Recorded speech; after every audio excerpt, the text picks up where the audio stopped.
Voilà, et bien sans autre, je vous propose que nous puissions commencer. Sur la feuille de ce soir, il y a, où j'ai mis un additionnel à l'étude de la semaine dernière. Quelques points qui se trouvent là et qui va nous permettre de compléter le verso du guide numéro 7.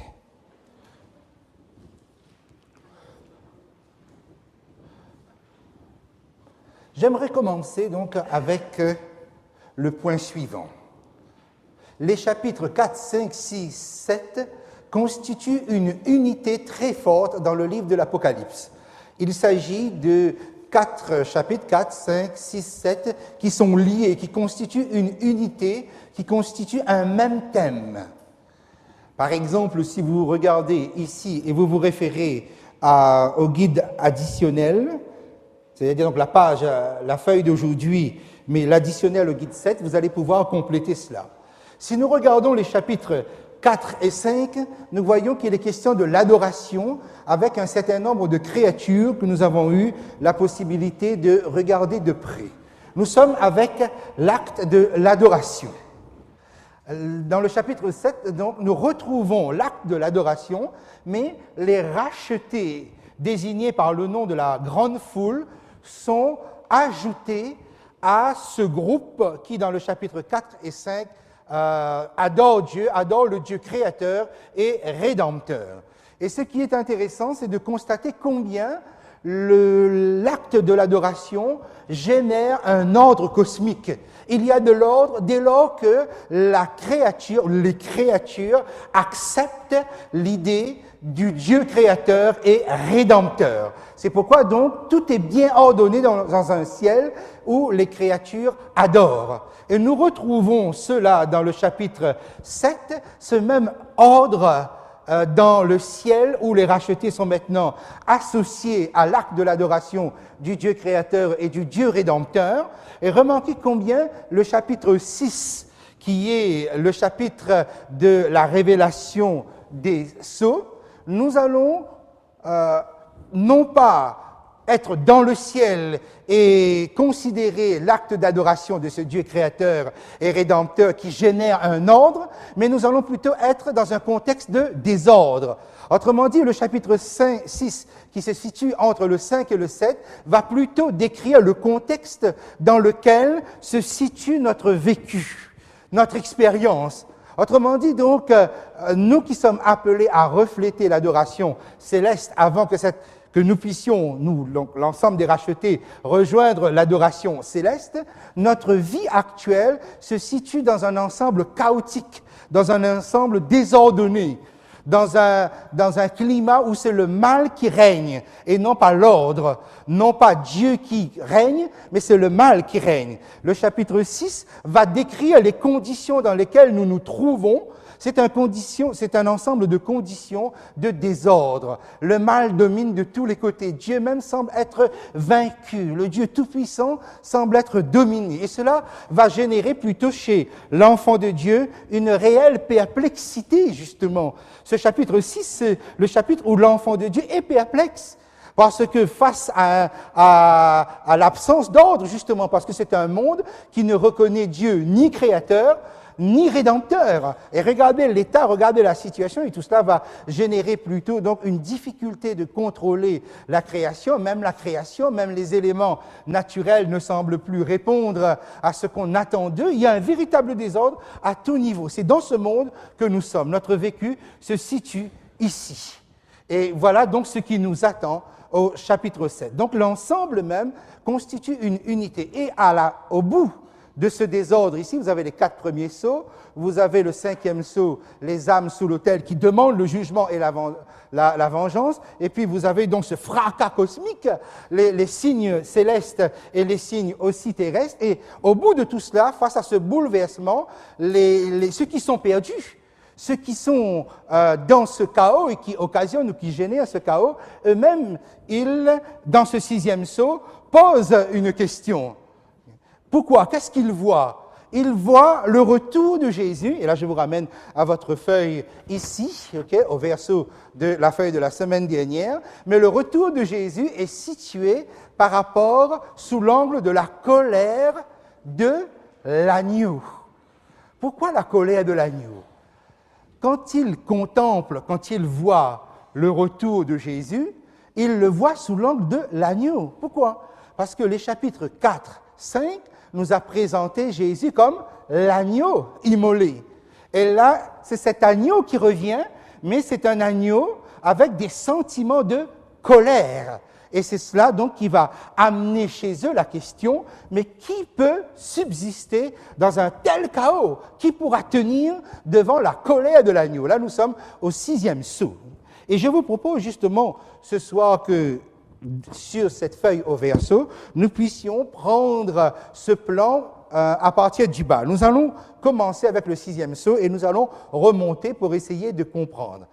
Une feuille donc pour Catherine qui est ici, voilà, merci.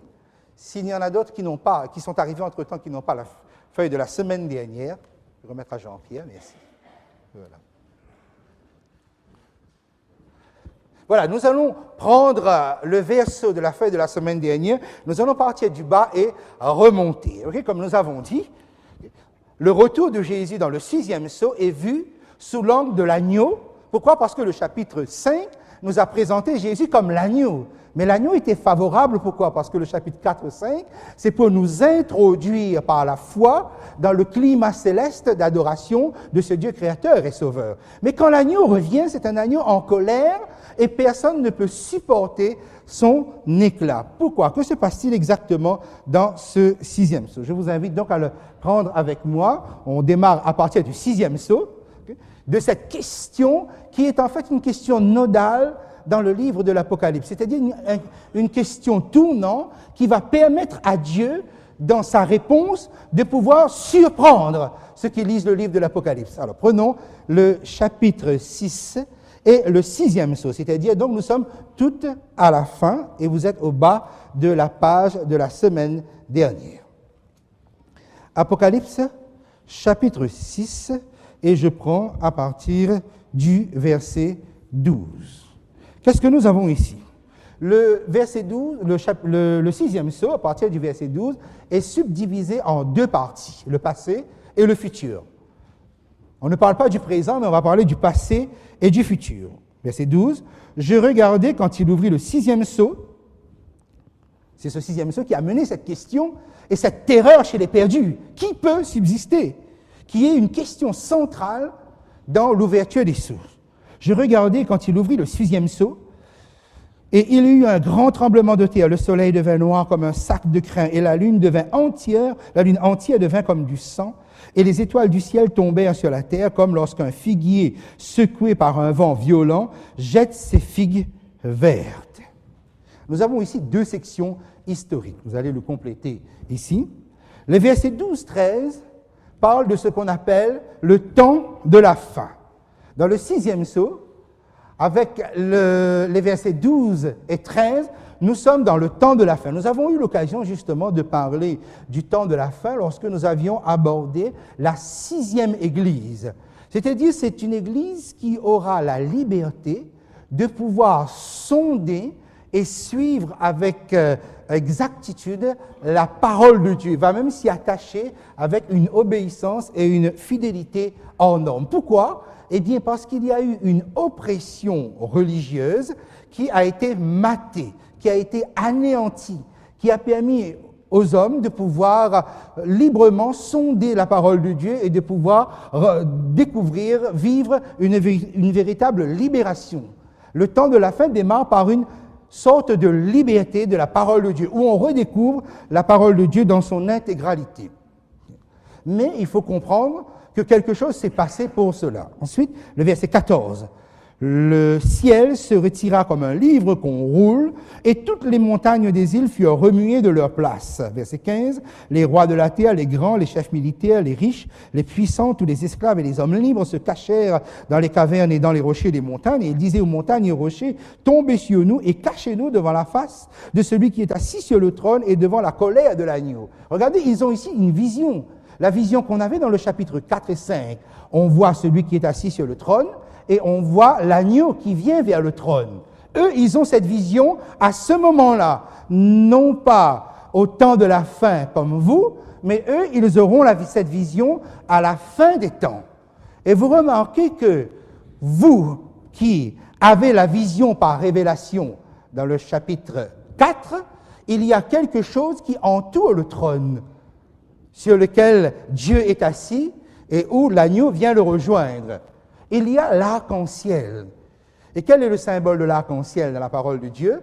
C'est le symbole de la grâce. C'est Dieu, comme vous avez eu le temps de le lire avec le texte que je vous ai laissé, que Dieu conclut une alliance avec l'humanité.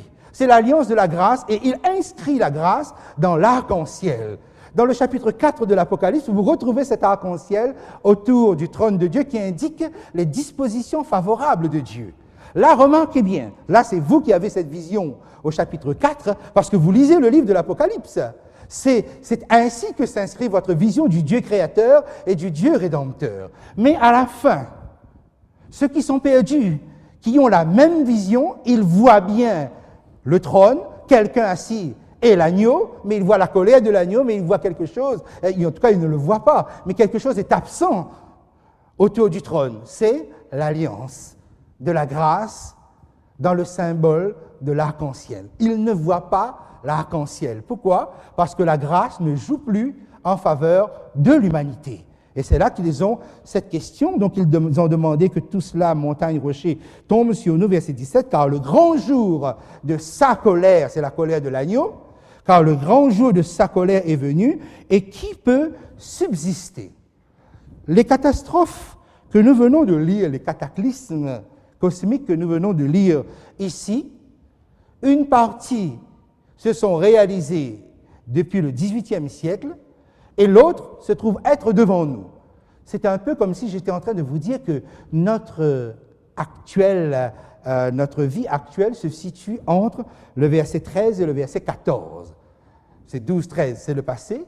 Le verset 14-15, c'est ce qui est devant nous, ce qui n'est pas encore réalisé. Alors,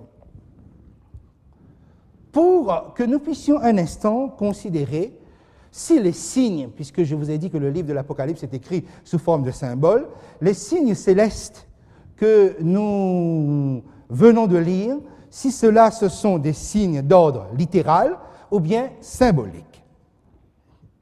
J'ai pris un exemple ici, celui du soleil.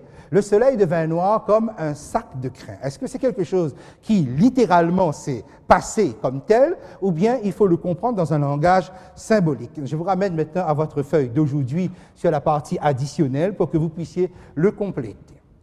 Voici, vous avez un mot qui est là, c'est le mot comme du grec os. Le grec os introduit une image dans une phrase, comme si dans une phrase, il ne peut pas y avoir deux images, comme s'il ne peut pas y avoir deux symboles. Quelle est l'image? Comme l'image ou la figure, c'est un sac de crin.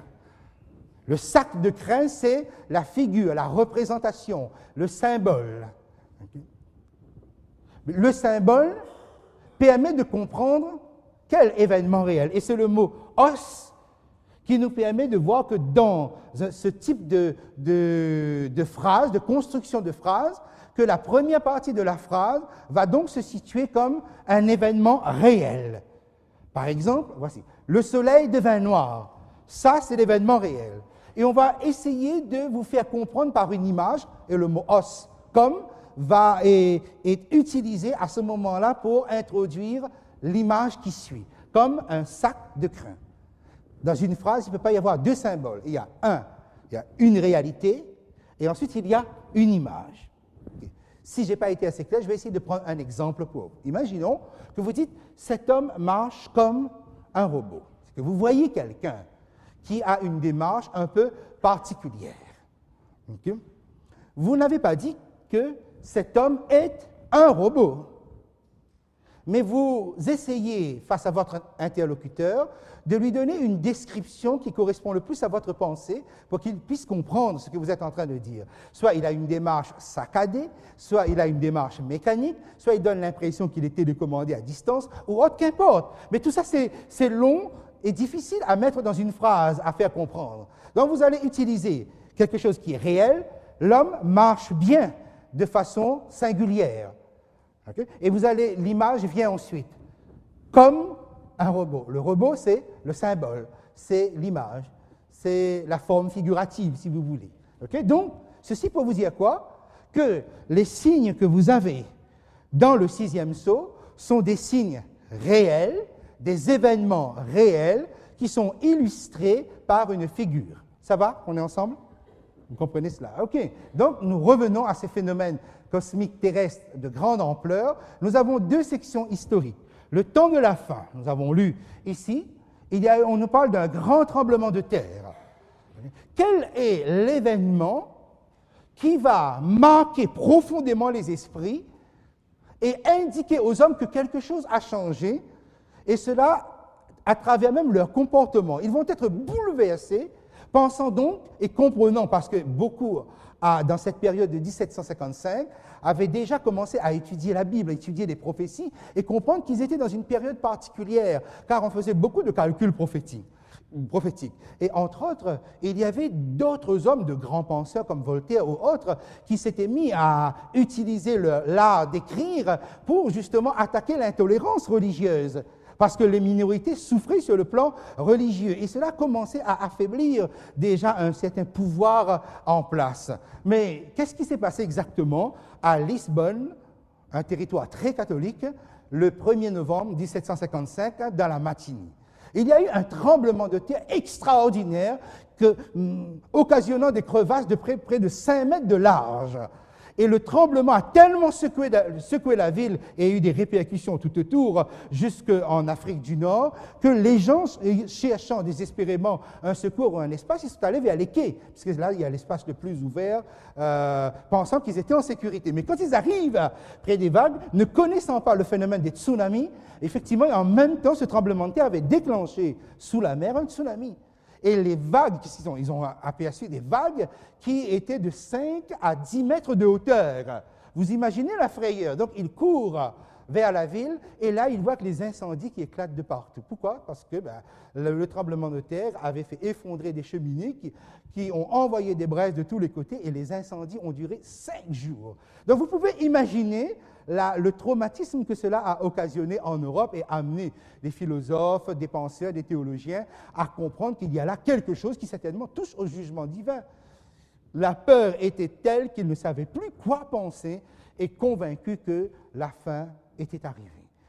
Il faut savoir que le tremblement de terre de Lisbonne en 1755 constitue la catastrophe naturelle la plus terrible, considérée jusqu'à aujourd'hui comme la plus terrible et pratiquement sans explication réelle, sinon les failles habituelles. Et d'ailleurs, il faut comprendre que la sismologie moderne est née à partir de là, parce que les hommes ont essayé de voir et comprendre comment on pourrait, par la suite, essayer de se protéger contre des phénomènes, des catastrophes d'une telle ampleur.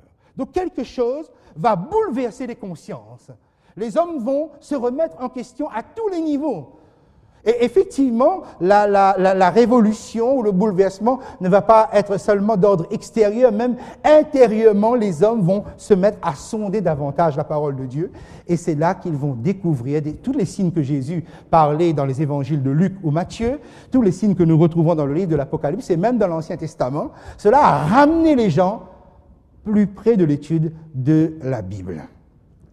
Et dans le même courant de l'histoire, 1780, quelque chose qui ne pouvait pas s'expliquer naturellement, puisque si le soleil devient obscur, effectivement, c'est ce qui s'est passé aux États-Unis et le phénomène s'est étendu un peu partout, même en Europe, cela arrive généralement par une éclipse, mais là, il n'y avait pas d'éclipse, puisque la Lune était parfaitement distincte, loin du soleil. Que s'est-il passé donc ce jour-là pour que En plein jour, on sombre totalement dans les ténèbres. Plus personne ne pouvait voir véritablement ce qui se passait. Et l'homme est comme tel. Il va donner une explication, il va essayer de rationaliser tout ça pour essayer de comprendre. Et s'il ne comprend pas, il va dire le phénomène, il est surnaturel. Effectivement, ça va durer toute la journée jusqu'à la nuit et jusqu'à 1h du matin. Et enfin, quand les ténèbres se dissipent dans la nuit, on voit la lune, mais la lune était de couleur sang. La lune était rouge comme le sang. Donc, phénomène qui fait travailler l'esprit des gens et les amène à sonder davantage la parole de Dieu, soit pour se protéger, soit pour comprendre. Et l'autre phénomène, ce qu'on appelle chute d'étoiles, mais qui était en fait une chute de météorites comme jamais dans l'histoire, 1833 n'est pas la seule date, puisqu'il y a eu à plusieurs reprises dans cette période et dans plusieurs endroits des observations de même ampleur, avec un phénomène de même ampleur. Et réaction identique chez les gens, une remise en question de leur positionnement religieux. Nous avons parlé du réveil lorsque nous avions abordé le point des églises. Il faut savoir que ces catastrophes-là, on les a bouleversées au point de les rapprocher de Dieu, au point de chercher une meilleure relation avec la parole de Dieu, à défaut de dire donc une meilleure relation avec Dieu. Vous voyez, quelque part, les hommes sont traumatisés. Quelque part dans l'histoire, il y a des traces de traumatisme dus à des catastrophes. Et ces catastrophes permettent aux hommes de pouvoir réfléchir sur l'avenir. Parce qu'effectivement, lorsque maintenant nous regardons et que le texte, le 6e psaume, nous fait passer à la fin des temps, vous avez le ciel qui s'ouvre. Le ciel roule comme un livre. Qui s'ouvre, c'est comme un livre qu'on roule. Il y a un phénomène que l'on n'a jamais vu jusqu'à présent, on ne sait pas à quoi cela ressemble. Et puis, le texte nous parle d'un grand tremblement de terre qui n'est pas le tremblement de terre de Lisbonne, mais un tremblement de terre d'une ampleur encore plus grande. Autrement dit, ce que nous avons dans le passé et le traumatisme que cela a occasionné nous permet d'être sensibles et sensibilisés sur une catastrophe plus grande encore.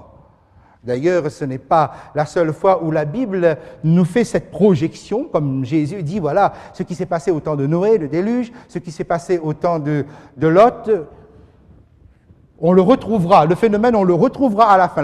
La mentalité des gens, okay, on le retrouve à la fin. Il faut vous dire que dans ce 6e psaume, nous avons bien une assise historique qui nous permet de comprendre, tiens, ça s'est passé. Que se passerait-il si quelque chose de plus grande ampleur devait encore arriver? Effectivement, ce tremblement de terre qui est devant nous maintenant est décrit dans Apocalypse 16, 18. Je vous invite à le prendre avec moi. Apocalypse chapitre 16 et le verset 18. Nous sommes dans les fléaux. C'est la 7e plaie ou le 7e fléau qui tombe après le temps de grâce. Voilà ce qu'on peut lire. Verset 18. Il y a eu des éclairs, des voix, des tonnerres et un grand tremblement de terre tel qu'il n'y en avait jamais eu depuis que l'homme est sur la terre, un aussi grand tremblement de terre.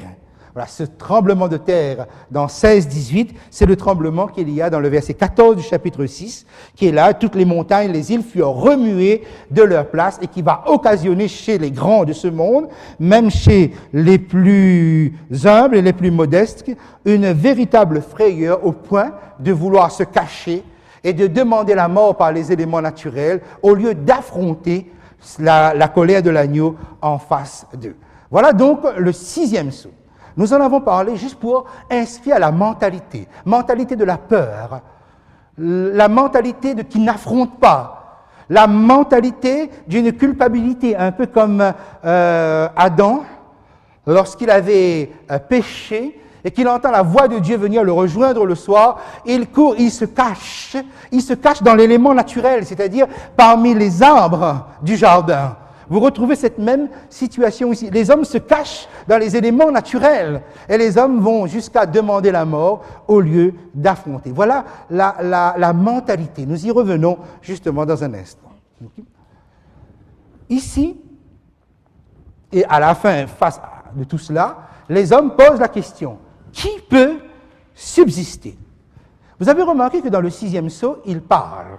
Je voulais vous demander dans votre schéma de la perplexité là d'écrire. Okay? Les 6e sceau, ce sont les perdus qui parlent. Effectivement, il n'y a que eux qui parlent. Okay? Ils parlent dans le désespoir, dans la peur, ils parlent et ils terminent par « qui peut subsister ?» Si vous allez dans le 5e sceau, vous allez constater que ce sont les rachetés qui parlent. Alors si nous remontons, les rachetés parlent. 5e sceau.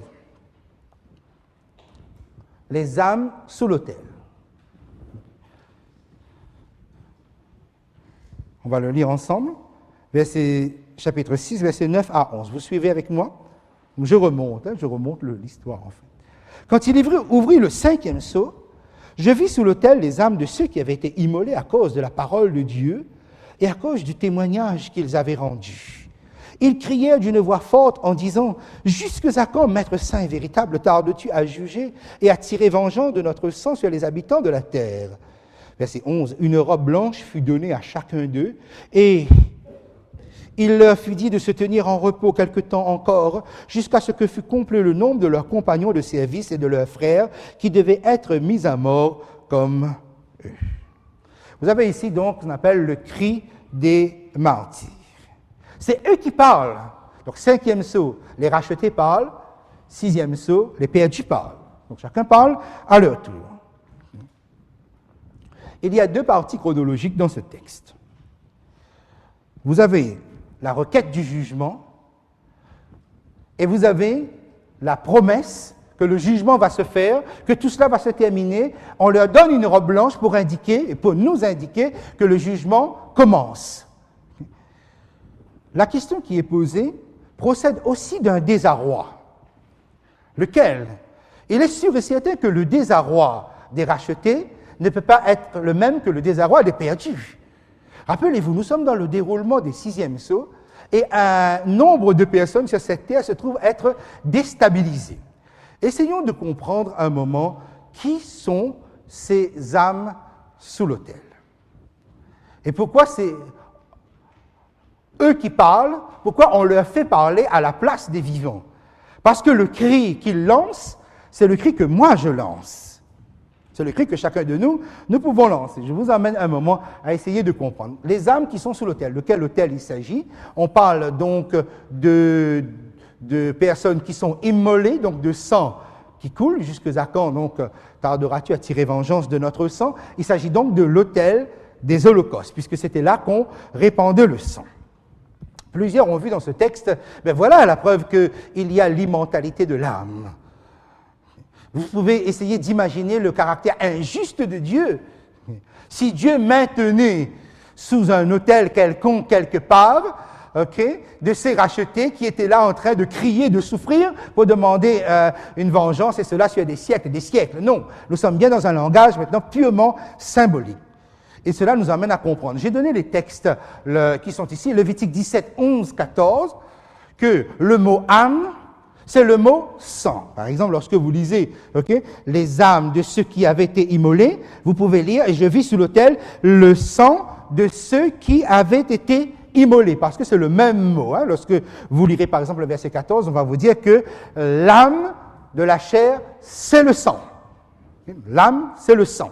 Il s'agit de sang ici, pas l'âme de la conception que nous avons, en tout cas de la mentalité religieuse de ce monde, l'âme étant l'esprit qui sort du corps après la mort. Non, l'âme c'est le sang a coulé, c'est-à-dire l'âme de quelqu'un ou l'âme des martyrs ont coulé, ont été versés, et cela de façon injuste.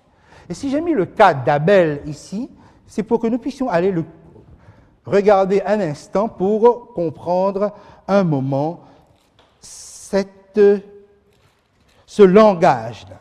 Chapitre 4, vous savez que Caïn vient de tuer injustement son frère, justement parce que Abel ressemblait trop à Jésus. Si vous regardez, vous considérez un moment donc la vie d'Abel, vous allez constater combien il meurt injustement de la main de son frère, tout innocent qu'il l'était, il se laisse là comme un agneau amené à la boucherie. Et voici Caïn se retrouve devant Dieu. Verset 9. L'Éternel dit à Caïn, où est ton frère Abel? Il répondit, je ne sais pas, suis-je le gardien de mon frère? Et Dieu dit, mais qu'as-tu fait? La voix du sang de ton frère crie de la terre jusqu'à moi. Autrement dit, Dieu est en train de dire, je suis témoin de ce qui s'est passé. Et ce crime, cette injustice que tu as commis n'est pas réparée. Et il faut comprendre le positionnement de Dieu. La voix du sang de ton frère. Le sang ne parle pas. Mais c'est comme si, voilà, un sang a coulé injustement. Okay? Et maintenant, ce sang demande vengeance. Ce sang demande justice. Et il faut savoir que jusqu'à aujourd'hui, Abel n'a jamais été vengé. Puisque donc, Caïn va demander une protection qui lui sera accordée. Quand est-ce que Abel, dont le sang, la voix du sang, crie jusqu'à Dieu, quand est-ce que Abel sera vengé? Il sera vengé en même temps que tous les martyrs, même donc de ceux de l'Apocalypse, chapitre 6, seront vengés. Il faut bien comprendre donc, en fait, aucune injustice ne restera impunie, surtout si ça touche les enfants de Dieu. Si ça touche votre propre existence, votre propre vie. Et cela, dans son langage, Dieu va faire comprendre que, bon, Abel, c'est fini, mais son sang parle.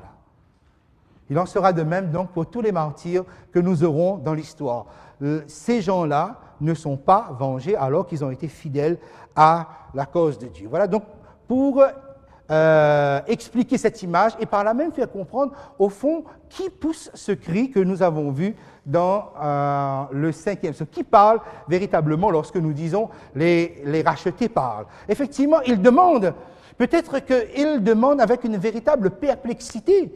Mais jusqu'à quand? Et j'aime bien l'expression en anglais, parce qu'en anglais, ils disent « how long », c'est-à-dire long comme long, c'est long. Mais jusqu'à quand? Parce qu'il y a quelque chose qui ne va pas et sondons un moment l'état de notre cœur. Et nous aurons la même perplexité, nous aurons l'expression de la même perplexité, mais quand est-ce que ça finit? Quand est-ce que tout cela va prendre fin? J'ai mis donc le schéma qui se trouve ici. Okay? 5e psaume, les rachetés parlent, mais on fait parler ceux qui ont subi jusqu'à leur propre mort cette injustice terrestre. On ne comprend pas. Je suis fidèle à Dieu, je marche avec Dieu, j'adore selon la véritable adoration, j'adore le vrai Dieu, et voilà que moi je meurs d'une manière injuste, je suis persécuté. Okay? Qui peut sur cette terre véritablement exprimer cela? Regardez, si nous mettons ensemble les sceaux, le 5e sceau, les rachetés parlent et ils demandent jugement, donc justice et vengeance. Dans le 6e sceau, ce sont les perdus qui parlent. Dans le 7e sceau, plus personne ne parle. Donc nous avons bien une progression. Quand nous arrivons au chapitre 8, verset 1er, nous avons bien une progression. Dans le 5e sceau, les rachetés parlent à cause d'une perplexité profonde. Les choses ne se passent pas comme elles auraient dû se passer. Par rapport particulièrement au premier sceau. Quand on regarde le premier sceau, qu'est-ce que vous voyez? Vous voyez le cheval blanc, vous voyez quelqu'un qui est dessus, avec tout ce qu'il faut, et il part en vainqueur et pour vaincre. Mais le problème, on ne voit pas le concret de cela dans notre existence de tous les jours. Qu'est-ce qu'on voit? On voit le désordre, on voit le mal dominer, on voit un Dieu si puissant, être vaincu pratiquement, être silencieux, mais jusqu'à quand? Parce que quelque chose ne colle pas avec comment un tel Dieu si adoré dans le ciel, sur la terre, il y a quelque chose qui est complètement en disharmonie avec cela. On est perplexe. Et cette perplexité est dans notre cœur. En tout cas, cette perplexité est dans mon cœur. Parce que moi aussi, il m'arrive de dire, mais Seigneur, mais jusqu'à quand? C'est extraordinaire.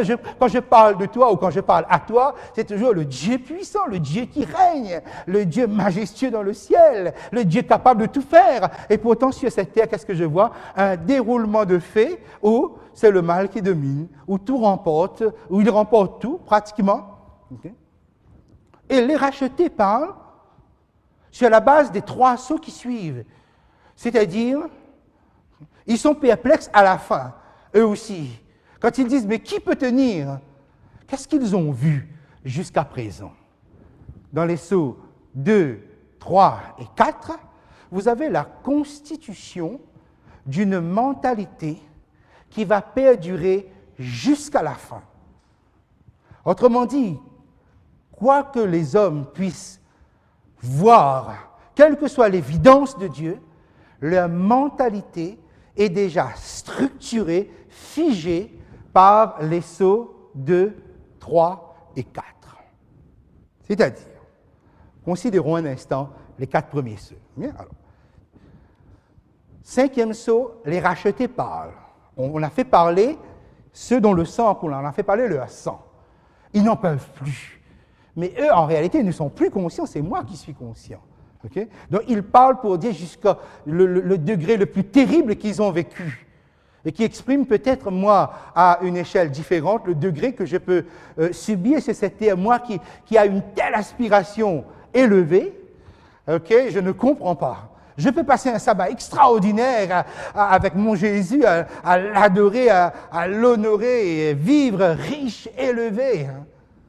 Et le samedi soir, j'ai dit, je vais écouter un petit peu les informations, je mets une chaîne, n'importe laquelle, et puis là, je vois peut-être, sans que j'ai choisi, un humoriste qui remplit un stade ou qui remplit je ne sais quoi, des salles, et qui fait des blagues sur ce Jésus que j'ai adoré toute la journée, et je vois les gens rire à gauche déployée parce qu'on a dit ils ont besoin de rire, ils ont besoin de se détendre, ils ont besoin de ça pour être bien. Mais c'est mon sauveur, c'est mon créateur qu'on est en train de se moquer comme ça. Donc, parfois dans mon cœur, je peux avoir aussi l'envie de dire mais Seigneur, pourquoi il y avait une foudre là qui descend? Bon, ça c'est au fond de moi, hein, ça je le dis comme ça. Vous n'allez pas répéter ça. Mon image en prend un coup. Okay? Mais quelque part, vous voyez, il y a une espèce de réaction que je peux avoir, me dire mais non, c'est insupportable. Vous voyez ce que les âmes sous l'autel, okay, et ce qu'ils expriment, c'est ce que moi j'exprime, en fait. Quand ils parlent, parce qu'il y a une perplexité. Je ne comprends pas parce que tout était fait pour vaincre. Il est parti en vainqueur. Et je ne vois pas de victoire. Je ne vois pas de résultat de cela. Je vois les mêmes choses jusqu'à présent. Vous voyez ? Je commence à me poser des questions sur ce Dieu, si vraiment il va venir, si vraiment il va juger, si vraiment il va tirer vengeance, etc. Vous voyez, on donne la robe blanche. Attends, le nombre doit être au complet. Et quand les autres parlent, les perdus parlent, ils auront aussi une perplexité. On va essayer donc de saisir cela. D'abord, donc, les 4 premiers sceaux. Les 4 premiers sceaux donc, abordent les 4 chevaux qui apparaissent. Vous avez 5 ici parce que le 4e, celui qui a un cheval pâle, comme la mort, comme on dit, okay, le séjour des morts l'accompagne. Hein, c'est le seul où on a le séjour des morts qui accompagne. Donc 4 cavaliers ou 4 chevaux, blanc, rouge, noir et pâle. Nous avons ça ici. Lorsque nous considérons, je vous amène un instant dans l'Apocalypse, lorsque nous considérons le chapitre 6, nous allons rencontrer un schéma. On va voir un schéma ici. Hein. Si par exemple je prends le verset 1er, je regardais quand l'agneau ouvrit un des 7 sceaux. Donc le premier sceau. Hein. J'entendis l'un des 4 êtres vivants qui disait d'une voix de tonnerre, « Viens !» Verset 2, je regardais, voici parut un cheval blanc. Celui qui le montait avait un arc, une couronne lui fut donnée et il partit en vainqueur et pour vaincre. Donc je comprends avec donc, le symbolisme que vous pouvez ajouter de ce que nous avions dit la semaine dernière, que le cheval est à l'origine un instrument de Dieu, une puissance de Dieu, pour la gloire de Dieu, mais comme d'habitude, donc subtilisé, okay, volé par l'adversaire pour en faire son instrument à lui de gloire et de puissance. Et cela se répercute sur la terre. Remarquez ici donc, celui qui le monte, là nous avons bien, avec le parallélisme des 7 églises, c'est bien le christianisme des origines qui se trouve être là. Parti en vainqueur et pour vaincre avec Jésus-Christ, chevauchant le christianisme, Jésus-Christ comme chef. Donc nous avons bien l'Église, au départ l'Église primitive qui décolle pour la victoire. Et on nous dit qu'il part en vainqueur et pour vaincre. On ne peut pas douter de cela. Mais regardons bien comment les choses chaque fois se déroulent. Vous avez l'agneau, chapitre 5, c'est lui qui ouvre, qui rompt le sceau. Ensuite, vous avez un des 4 êtres vivants, je ne reviens pas, okay, un des 4 êtres vivants, lion, veau ou bœuf, homme et aigle, qui parle, qui dit viens. Et ensuite, donc, vous avez l'apparition d'un cheval. Donc, on a commencé avec le cheval blanc, première époque du christianisme. C'est ce christianisme triomphant, effectivement, qui, avec une rapidité, va étendre l'évangile dans tout le pourtour du bassin méditerranéen, ça va aller très vite. Il faut savoir, effectivement, ça part en vainqueur et pour vaincre. Le christianisme du départ décolle. Ensuite, nous arrivons au deuxième cheval. Alors, j'ai mis tout ensemble ici, sans animation, pour que vous puissiez inscrire immédiatement. Voici donc les 4 premiers sauts, avec les 4 chevaux, à quoi ça correspond. Remarquez que le cheval blanc apparaît à partir du moment où l'ange, ou l'être vivant, a la face du lion. Et je vous ai dit la dernière fois que les 4 êtres vivants représentent chacun un aspect du ministère de Jésus-Christ en faveur de la terre, en faveur de l'humanité. Le lion, c'est la royauté. Effectivement, c'est le roi qui part sur son cheval de bataille, de guerre, et il part pour vaincre. Donc vous avez Jésus avec l'ange à la face de lion. C'est la conquête par l'Évangile. Ensuite, le deuxième saut, c'est le cheval roux. Ici, vous allez constater que c'est le veau qui parle. C'est l'ange, donc, qui a la face, l'être vivant qui a la face de veau. Or, je vous ai dit la dernière fois que le veau, c'est le sacrifice de Jésus. Correspondance avec l'évangile de Marc. C'est le sacrifice de Jésus. Et vous voyez que ce n'est pas par hasard, on ne choisit pas comme ça le premier qui parle ou le dernier. Non, c'est quelque chose qui est bien calculé ici. C'est l'être vivant qui représente Jésus-Christ sacrifice, qui va parler, et le cheval roux apparaît.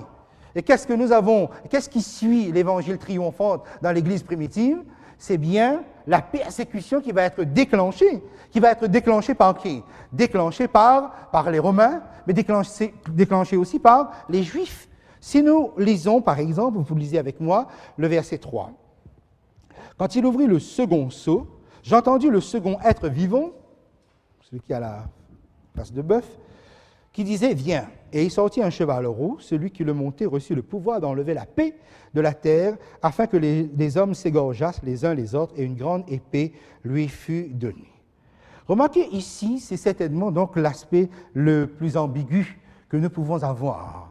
Car effectivement, le cheval n'est plus blanc, le cheval est roux. Et là, il y a une tuerie, là, il y a un massacre qui est dû à quoi? Le pouvoir lui fut donné d'enlever la paix de la terre. Et on lui a donné aussi une épée. On retrouve ici presque en français le jeu de mots que Jésus faisait, que je ne suis pas venu sur la terre pour apporter la paix, mais l'épée. Et ici, effectivement, la paix est enlevée. Mais quelle paix? Et quand on reconsidère à la fois le passé, ce que ces premiers chrétiens ont vécu et ce qu'ils ont subi, et pour quelles raisons ils l'ont subi? C'est bien parce que cette paix est une paix spirituelle.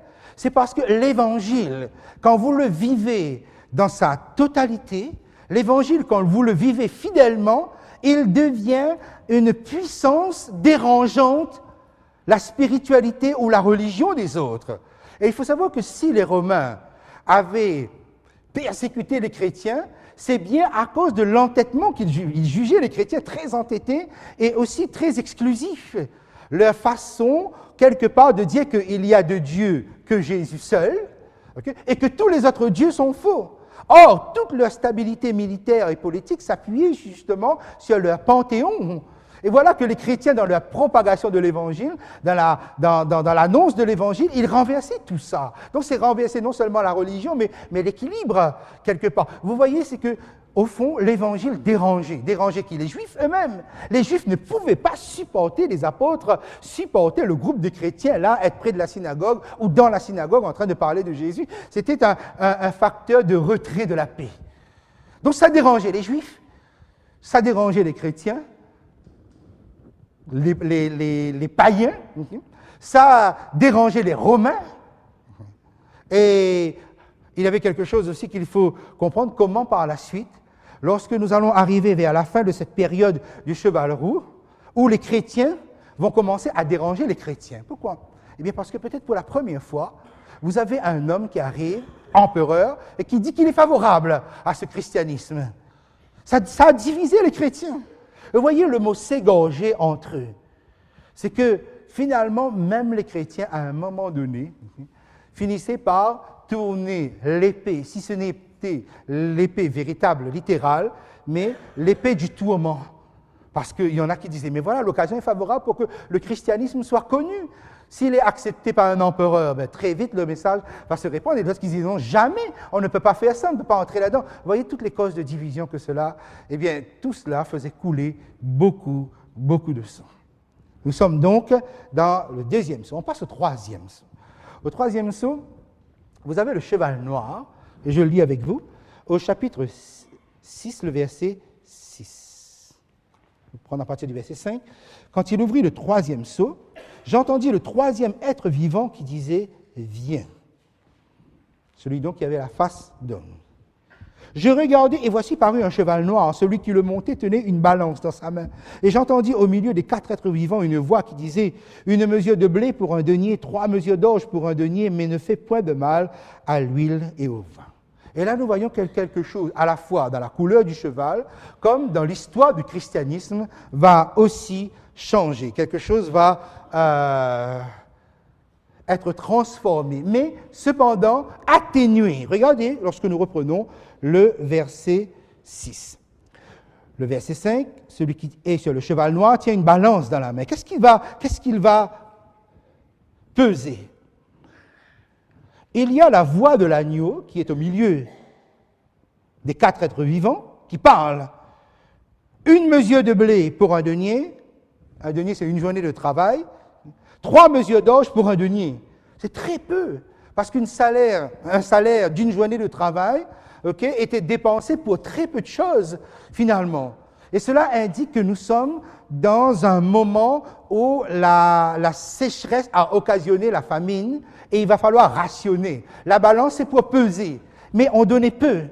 On donnait peu quoi? Et avec une exigence, un ordre pratiquement. Ne fais pas de mal à l'huile et au vin. Mes amis, nous sommes dans une période de la famine spirituelle, parce que ces applications qui sont là pour nous démontrer combien, lorsque nous passons à l'époque et que l'Église accepte le compromis, nous entrons dans un domaine où l'Église, le christianisme, va être appauvri sur la connaissance de la parole de Dieu. Voilà pourquoi donc j'ai mis sur votre feuille, vous retrouvez donc cet encadré ici, que la famine spirituelle était déjà connue à l'époque de l'Ancien Testament, où Jésus parlait déjà en puissance pour dire « Voici les jours viennent, dit le Seigneur l'Éternel, où j'enverrai la famine dans le pays, non pas la disette du pain, de la soif de l'eau, mais la faim et la soif d'entendre les paroles de l'Éternel. » Amos 8, 11. Et nous trouvons cette situation-là justement ici, avec le troisième seau où quelque chose va manquer. Quel est le symbole du grain, le blé et l'orge?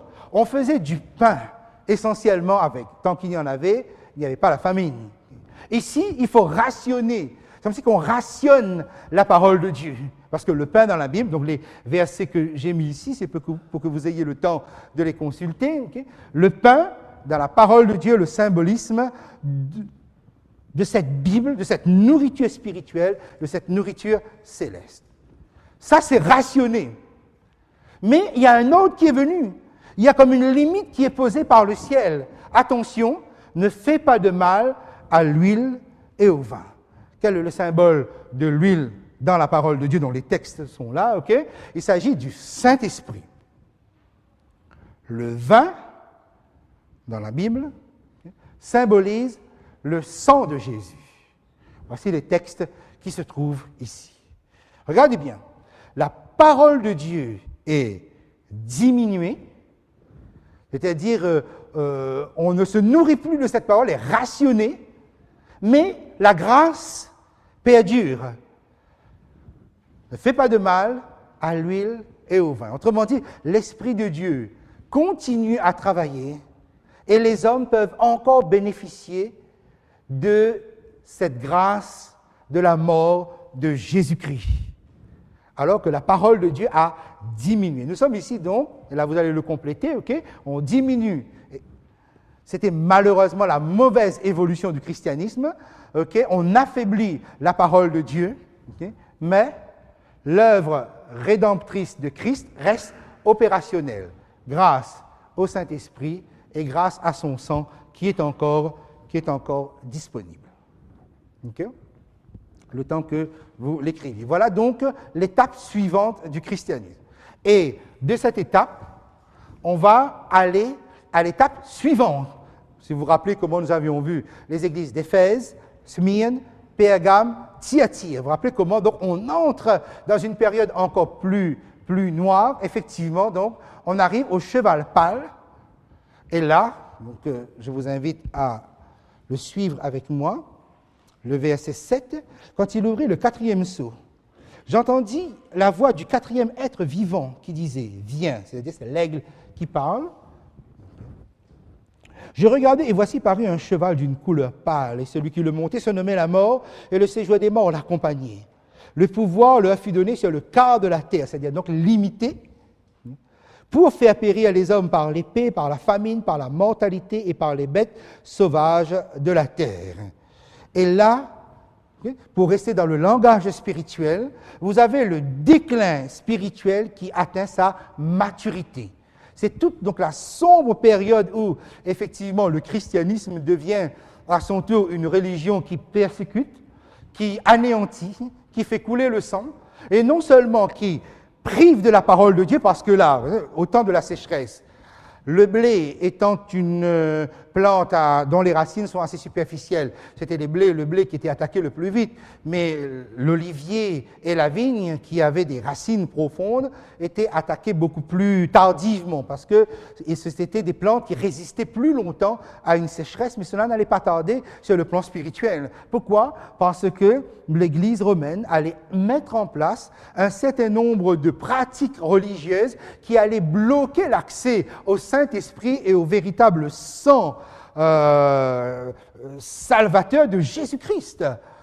Donc là, nous sommes dans un déclin complet, un déclin total. Et qu'est-ce que, déjà, lorsque nous regardons dans l'Ancien Testament, pour que vous puissiez bien comprendre combien le livre de l'Apocalypse est vraiment le livre le plus hébraïsant du Nouveau Testament, dans le livre d'Ézéchiel, par exemple, vous retrouvez les 4 terreurs, les 4 éléments que vous avez ici dans le 4e sceau. Oui, ainsi parle le Seigneur l'Éternel, quoique j'envoie contre Jérusalem mes 4 châtiments terribles, l'épée, la famine, les bêtes féroces et la peste, ou la mortalité dans ce texte, pour en exterminer les hommes et les bêtes, il y aura néanmoins un reste qui échappera et qui en sortira des fils et des filles. Voici, ils arriveront auprès de vous, et vous verrez leur conduite et leurs actions, et vous vous consolerez du malheur que je fais venir sur Jérusalem, de tout ce que je fais venir sur elle. Autrement dit, quelque part, le fait que les hommes, le christianisme dans son ensemble, au départ c'est le cheval blanc, mais le cheval blanc est vite accaparé pour être chevauché par d'autres puissances, eh bien Dieu va retirer sa bénédiction. Et si Dieu retire sa bénédiction, qu'est-ce qui vient sur la terre? Eh bien les châtiments. Et ces châtiments sont exprimés sous forme symbolique par cela. Donc, quelque part, Jérusalem ou son peuple va être ruiné complètement sur le plan spirituel. Mais regardez dans l'Ancien Testament comment Dieu parle d'un reste qui échappe, d'un reste qui a un témoignage dans leur conduite, dans leur comportement, dans leurs actions, okay, et qui quelque part constitue une consolation. Vous voyez, je ne sais pas si vous arrivez à imaginer ce que je suis en train de dire, vous représentez ce que je suis en train de dire, c'est que finalement, dans un monde en pleine déliquescence religieuse, où finalement les hommes ont perdu confiance dans la religion, voir un reste, et c'est ça qui se retrouve ici, voir un reste qui suit fidèlement la parole de Dieu devient une consolation pour les autres, même ceux qui ne suivent pas cela. Autrement dit, je suis en train de dire que Dieu dit, même si cela arrive, eh bien à cette époque, ces longs siècles de ténèbres sur la terre, de ténèbres spirituelles sur la terre, Alors qu'il y avait une mainmise, une véritable dictature religieuse qui empêchait les hommes d'avoir accès à la parole de Dieu, accès à Jésus-Christ, accès au Saint-Esprit, Dieu dit, il y aura un reste qui sort de là et leur comportement tranche. Et c'est une attitude, c'est un positionnement sur lequel Dieu se tient et qui va jusqu'à la fin. C'est-à-dire que vous, je m'adresse à vous,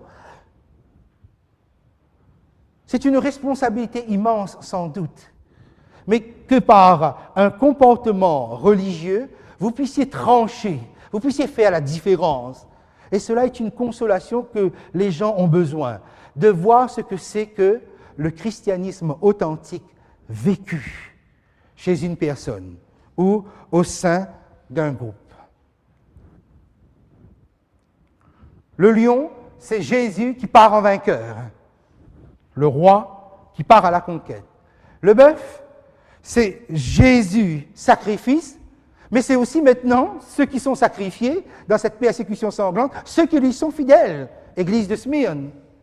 Le cheval noir, quand on avait présenté les 4 êtres vivants face homme, c'était Jésus dans la position de leader de son peuple. Eh bien, à partir du cheval noir, Jésus est écarté comme leader du peuple. Ce sera Constantin. Ensuite, ce sera les autres. Et quand nous arrivons au cheval pâle, l'aigle, c'est la divinité de Jésus. C'est Jésus écarté dans toute sa puissance divine pour laisser la place à une autre divinité terrestre qui va s'asseoir sur un trône exactement et qui va prendre la place de Jésus-Christ. Voilà comment, donc, sur de longs siècles, finalement, une telle puissance est là, mais on ne voit pas cette puissance s'exprimer. Voilà pourquoi quand vous arrivez au 5e sceau, il y a un ras-le-bol qui s'exprime. Mais jusque à quand? Jugement, vengeance, jusque à quand? Ça ne peut pas continuer comme tel, en quelque sorte. Et regardez bien, lorsque nous suivons l'ensemble du déroulement des sceaux,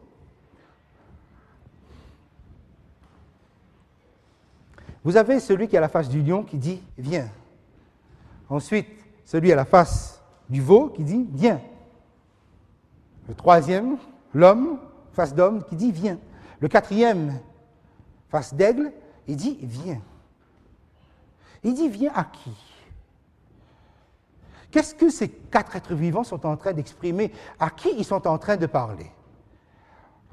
Et remarquez, lorsque nous avions mis ce schéma tout à l'heure, l'agneau ouvre le sceau et l'un des 4 vivants dit « viens ». Et c'est peut-être cela, dans la structure du texte, qui pourrait poser un malentendu. À qui disent-ils « viens » ?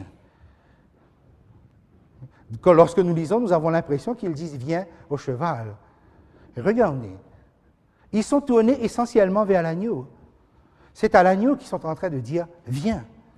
Parce qu'ils sont en train d'exprimer le besoin profond des enfants de Dieu au travers des siècles. Viens, viens, viens. Effectivement, donc, lorsque nous sommes dans le 5e sceau, c'est le cri « jusque à quand ?» Lorsque vous êtes au 6e sceau, il est venu. Et vous êtes au 7e sceau, il y a un silence dans le ciel. Ce vient s'adresse à l'agneau. Jusque à quand? Il est venu et silence. Il est venu, c'est au 6e sceau. Qui le prononce? Ce sont les perdus et non pas les rachetés. Il y a une raison à cela. 6e sceau, tout tombe. Il pose la question, mais qui peut subsister? On a lu tout à l'heure, qui peut subsister? Lorsque vous avez lu cette phrase, ou lorsque vous lisez ce verset, vous pensez dans quelles conditions sont ces perdus lorsqu'ils disent « qui peut subsister » ? On voit des gens dans un désarroi, on voit des gens donc désespérés, ils disent « mais qui peut subsister » ? En fait, dans quel contexte il pose cette question? Vous êtes dans le contexte des 7 fléaux qui sont tombés sur la terre. Les hommes ont-ils changé? Est-ce qu'ils sont plus attendris? Regardez, lorsque vous allez au chapitre 16, tournez un instant les pages de votre Bible avec moi. Lorsque vous allez au chapitre 16, vous êtes au 7 fléaux, le verset 8. Je prends un exemple, quatrième fléau par exemple. Le quatrième versa sa coupe sur le soleil, et il lui fut donné de brûler les hommes par le feu. Et les hommes furent brûlés par une grande chaleur, et ils blasphémèrent le nom de Dieu qui a l'autorité sur ces fléaux, et ils ne se repentirent pas pour lui donner gloire. Regardez bien l'attitude des gens alors que le temps de la grâce est terminé et qu'on est dans le temps de la colère. Ils souffrent de ces fléaux et ils blasphèment Dieu. Et ils ne se repentent pas, non pas de la repentance qui sort, parce que de toute façon c'est quelque chose qui est terminé, c'est quelque chose qui est fini. Ils blasphèment Dieu, autrement dit, donc il n'y a pas chez eux un attendrissement, il y a bien au contraire un durcissement. Donc lorsqu'ils posent la question au Seigneur, mais qui peut subsister? Vous pouvez imaginer dans quel contexte et avec quelles conditions, dans quels sentiments, et s'il y a émotion, dans quel type d'émotion ils sont. Parce que je vous ai dit tout à l'heure que eux, ils sont perplexes, mais par rapport à la mentalité qui ont configuré les hommes dans le passé, dans le deuxième, troisième et quatrième sceau. Or, qu'est-ce qu'on a vu dans le deuxième, troisième, quatrième sceau? On a vu le mal triompher. On a vu la puissance de l'Évangile être amoindrie, réduite à rien. Il y a bien un petit reste comme ça, ok? Mais où est cette puissance? Et puis, il y a autre chose. Okay? Ce roi qui, sur le cheval blanc, part en vainqueur et pour vaincre. Où est le résultat? Allez, combien? Qui l'a vaincu? Combien il a vaincu comme ça? Allez, montre le résultat. Et ça, bien souvent, moi aussi, je pose cette question. Mais c'est vrai, on parle de la puissance de l'Évangile, mais où est le résultat? On ne voit pas. Si vous lisez le premier sceau, on ne voit pas le résultat. Et alors, essayez d'imaginer. Vous voyez ces gens, ils contemplent, c'est la colère de l'agneau, et tout est bouleversé. Et ils demandent la mort, montagne, rocher, mais ils voient un fracas cosmique. Ils savent qu'ils sont perdus. Et qui peut subsister, mes amis? Ça, c'est le sceau de l'arrogance, c'est le sceau de l'insolence, des gens qui ont pris l'habitude d'avoir vu que jusqu'à présent, l'Évangile a été dominé, l'Évangile a été affaibli, c'est le mal qui a dominé. Alors, il faut dire au Seigneur, mais qui peut subsister? Oui, d'accord, tu es puissant, on voit que tu es puissant. Oui, tu es fort, tu vas nous anéantir, on va être détruits, d'accord. Mais qui tient debout là? Où est le résultat? Allez, montre. D'accord, tu es puissant, mais qui t'a suivi? Qui a accepté ton Évangile? Voyez le fait, la question qui est là? Qui peut subsister? Parce que l'habitude de se moquer de Dieu, l'habitude de dire le christianisme, l'Évangile, Jésus-Christ, mais ça me fait bien rire, il n'y a pas de résultat, il n'y a pas de victoire là-dedans, non. On a tellement eu l'habitude de voir les choses comme elles sont, comme vous voyez jusqu'à aujourd'hui, hein. Regardez les gens les plus grands de ce monde. Ils prennent des décisions, ils consultent qui? Ils consultent Dieu? Mais non, ça c'est un sujet qui fait rire, ça. Ça c'est un sujet pour les attardés mentaux. OK? Et alors, mes amis, chapitre 7, c'est la surprise de Dieu. La surprise de Dieu vient d'une question que les perdus posent. Qui peut subsister? Tout d'un coup, Dieu montre 144 000 qui sortent de là, OK? Qui se comportent comme des rois. Ben voilà. Qui peut subsister? Et Dieu montre une grande foule des rachetés. Les voilà. Mais d'où ils sortent? Même la question est posée dans le ciel. D'où ils sortent? Mes amis, je vais vous dire une chose. Hein. Le résultat de l'Évangile ne sera pas visible tant que Jésus ne reviendra pas. Même moi qui suis croyant, même moi qui suis enraciné, okay, je me pose la question, où est le résultat? C'est ça qui bien souvent me décourage. Mais ça, ce qui me décourage, pousse les perdus à être encore plus arrogants. Qui peut subsister? Oui, tu es puissant. Oui, tu vas nous détruire, mais tu as vu, personne ne t'a suivi. Où c'est? Et voilà.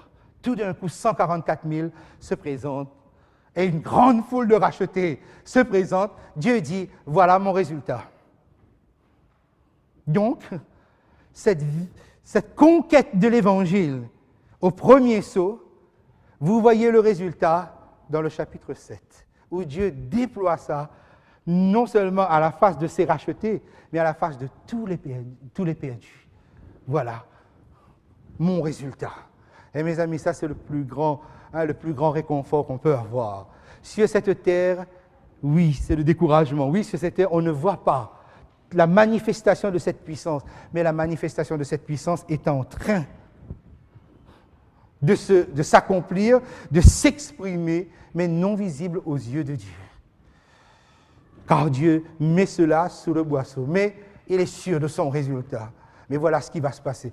Mes amis, le retour de Jésus sera une surprise immense. Vous ne pouvez pas imaginer.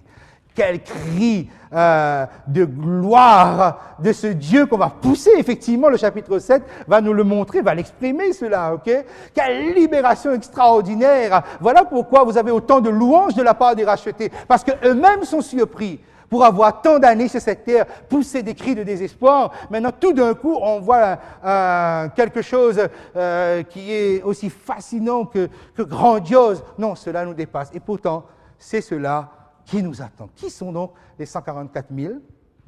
Qui sont donc, de qui se compose cette grande foule ? Est-ce que c'est la même ? Est-ce que c'est différent ? C'est ce que nous verrons la semaine prochaine.